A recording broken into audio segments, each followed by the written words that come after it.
अस्सलाम guys, welcome back to my channel. अच्छा, दुनिया के अंदर बहुत सारे लोग ऐसे हैं जो चाय का इस्तेमाल करते हैं, यानी बहुत ज़्यादा इस्तेमाल की जाती है चाय दुनिया के अंदर। और बहुत सारे लोग ऐसे भी हैं जो कहते हैं कि चाय का इस्तेमाल नहीं करना चाहिए, यानी ये आपके लिए नुकसानदेह साबित होगी या आपकी सेहत के लिए नुकसानदेह। और बहुत सारे लोग ये भी कहते हैं कि चाय का इस्तेमाल जो है वो जहर के इस्तेमाल के बराबर है।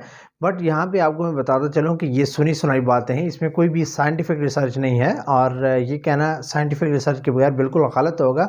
चाय भी अल्लाह ताला की एक नेमत है और अगर इसको आप सही तरह से इस्तेमाल करेंगे तो इससे आप बेनिफिट्स भी हासिल कर सकते हैं। आज की वीडियो में मैं आपको बताऊंगा कि चाय से आप कैसे बेनिफिट्स हासिल कर सकते हैं और किस तरीके से आपने चाय इस्तेमाल करनी है और कैसे आपने चाय को बनाना है।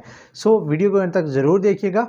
इसके अलावा मैं अगर आपको बताऊं, अगर बहुत ज़्यादा हद से ज़्यादा आप किसी चीज़ का इस्तेमाल करें तो वो आपके लिए नुकसानदेह साबित होती है। फॉर एग्जांपल, अगर चाय का इस्तेमाल ही आप हद से ज़्यादा करेंगे तो वो भी आपको नुकसान दे सकती है। आज हम बात करेंगे हेल्दी चाय के बारे में और इस चाय के अंदर आपने जब ऐड करेंगे आप ये तीन चीज़ें जो आज की वीडियो में आपसे शेयर करूँगा, तो इससे आप बहुत ज़्यादा बेनिफिट्स हासिल कर सकते हैं। और ये तीन चीज़ें जो आपने चाय में ऐड करनी है ये आपकी बॉडी के लिए बहुत ज़्यादा बेनिफिशियल साबित होंगी। अच्छा, चाय का बेसिकली आप 1 से 2 कप डेली इस्तेमाल कर सकते हैं क्योंकि इसमें कुछ एंटीऑक्सीडेंट्स भी पाए जाते हैं, कुछ फाइटोन्यूट्रिएंट्स भी पाए जाते हैं जो मुख्तलिफ़ तरह से हमारी बॉडी को फ़ायदा दे रहे होते हैं। और अगर इस चाय के अंदर आप ये तीन चीज़ें इस्तेमाल करेंगे तो इसके फ़ायदे, इसके बेनिफिट्स मज़ीद बढ़ जाएंगे और ये आपकी बॉडी के लिए बहुत ज़्यादा जो है वो हेल्पफुल रहेगी, बहुत ज़्यादा बेनिफिशियल रहेगी। और अगर ये तीन चीज़ें या इन तीन चीज़ों के बारे में आप सही या अच्छी तरह से जान लेते हैं तो आप अपनी चाय में ये तीन चीज़ें ज़रूर इस्तेमाल करेंगे। तो सबसे पहली चीज़ जो आपने चाय के अंदर इस्तेमाल करनी है वो है जिंजर यानी अदरक का इस्तेमाल। अदरक के हमारी ज़िंदगी पे या हमारी सेहत पे बहुत अच्छे असर आते हैं और इसके अंदर जो है वो जिंजर ऑयल भी पाया जाता है। और जिंजर ऑयल बेसिकली जो है ये हमारे लिए बहुत बेनिफिशियल साबित होता है बहुत सारी जगहों में और इसको बहुत सारी अद्वियात में भी इस्तेमाल किया जाता है। इसके अलावा जितने भी जॉइंट्स के पेशेंट हैं उनके लिए ये बहुत फ़ायदेमंद रहता है। जॉइंट्स के पेशेंट के अलावा जितने भी आर्थराइटिस के पेशेंट हैं उनके लिए भी ये बहुत ज़्यादा जो है बेनिफिशियल साबित हो सकता है। इसके अलावा अगर आप देखें तो वॉमिटिंग के लिए ये बहुत बेस्ट होता है। वॉमिटिंग के साथ साथ शुगर को कम करने में भी मदद करता है।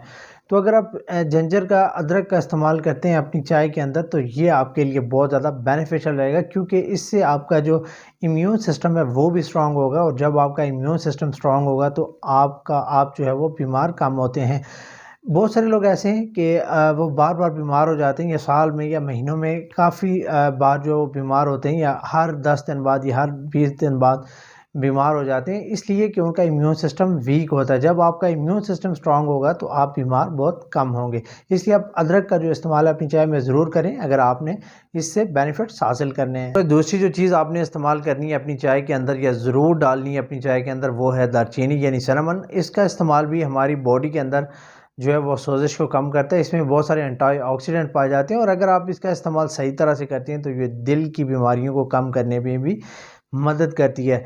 इसके अलावा अगर मैं आपको बताऊं तो ये जो इंसुलिन की सेंसिटिविटी होती है इसको बढ़ाती है। इसको जब ये बढ़ाती है तो आपकी जो शुगर होती है वो कंट्रोल होती है, ये शुगर को कम करने में मदद करती है। इसके साथ साथ ये आपकी बॉडी से जो बैड कोलेस्ट्रॉल है इसको कम करती है। और इसके साथ साथ ये जो दालचीनी है यानी जो सिनेमन है ये as a antifungal and antiviral भी काम करती है जो आपको बहुत सारे होने वाली इन्फेक्शन से बचाती है। इसलिए दालचीनी का इस्तेमाल भी अगर आप अपनी चाय में डेली के बेसिस पे करते हैं तो ये भी आप इससे भी बहुत ज़्यादा फ़ायदे उठा सकते हैं। और ये जो चाय होती है ये बजाय इसके कि आपको नुकसान देगी ये आपको फ़ायदा देती है। तो गाइस, तीसरी जो चीज़ आपने ऐड करनी है चाय के अंदर वो है जी छोटी इलायची। और आप बहुत सारे लोग इसको इस्तेमाल भी करते हैं चाय के अंदर, बहुत सारे लोगों को इसका पता भी होगा बेनिफिट्स का। और इसका सबसे बड़ा जो बेनिफिट है वो ये है कि ये आपके ब्लड प्रेशर को भी कंट्रोल करती है। ब्लड प्रेशर को कंट्रोल करने के साथ साथ आपके मुंह से जो स्मेल आती है या बदबू बाज़ औक़ात समटाइम्स लोगों के मुंह से आती है तो उसको भी ये कम करती है। और इसके साथ साथ ये जो है आपका डाइजेशन इसको भी इम्प्रूव करती है, आपके डाइजेस्टिव सिस्टम को भी बेहतर बनाती है। अच्छा, आपने ये चीज़ें जो हैं वो कितनी कितनी लेनी है और कैसे आपने चाय बनानी है ये आपके लिए जानना बहुत ज़रूरी है। तो यहाँ पे आपको बताता चलूँ कि आपने 1/4 टीस्पून जो है वो लेनी है अदरक, 1/4 टीस्पून आपने दालचीनी पाउडर लेना है, उसको ग्राइंड कर लें, पाउडर बना लें। और इसके अलावा आपने 1 अदद छोटी इलायची इस्तेमाल करनी है। कोशिश करें कि इसको पहले ही पानी में बॉयल करें, कुछ देर इसको पहले पानी में बॉयल करें और उसके बाद अपना जो है दूध या जो भी चीज़ें आप इस्तेमाल करते हैं उसके बाद चाय में इस्तेमाल करें। और इसको हल्की आंच पे आपने रखना है। हल्की आंच पे जब आप इसको बनाएंगे तो इसके एंटीऑक्सीडेंट और जो ग़िज़ाइयत होती है वो ज़ाया नहीं होगी और वो स्टेबल रहेगी। सो इस वीडियो में इतना ही, मिलते हैं नेक्स्ट वीडियो में। चैनल को लाइक करें, सब्सक्राइब करें, बेल आइकन को प्रेस करना ना भूलिएगा। Thank you. अल्लाह नेगेबान।